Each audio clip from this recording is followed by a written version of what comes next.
সাবেক ফ্যাসিস্ট সরকার আপনাদের পাশে সাঁওতালপল্লীতে কি করেছে আপনারা দেখেন নাই?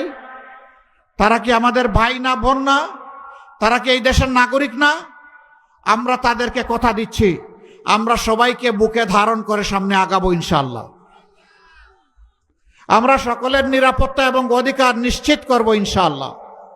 মাদের জন্য ঘরে, চলাচলে, কর্মস্থলে, সমস্ত জায়গায় মর্যাদা আর তাদের জন্য নিরাপত্তা, এই দুইটা জিনিস ইনশাআল্লাহ নিশ্চিত করা হবে। কোন জালিম সাহস করবে না নারী জাতির কারো দিকে চোখ তুলে তাকানো। সেই পরিবেশ বাংলাদেশে ইনশাআল্লাহ তৈরি করা হবে। এই অবস্থা দেখে অনেকে বেসামাল। ভাই, মাঘ মাসে মাথা গরম করে লাভ নাই, চৈত্র মাস সামনে। এখনই যদি মাথা গরম করেন, চৈত্র মাসে কি করবেন? পুরো আউট হয়ে যাবে।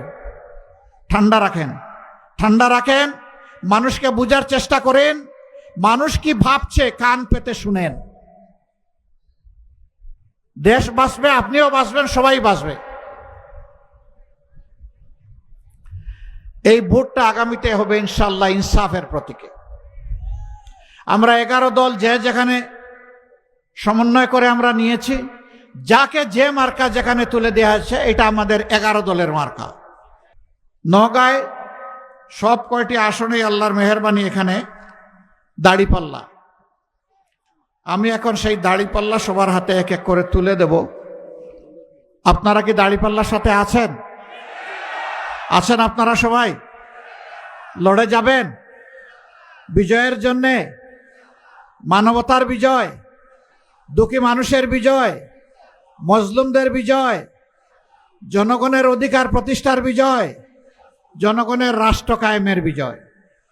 সাফ কথা, আমরা জামাতে ইসলামীর বিজয় চাই না, আমরা চাই বাংলাদেশের 18 কোটি মানুষের বিজয়।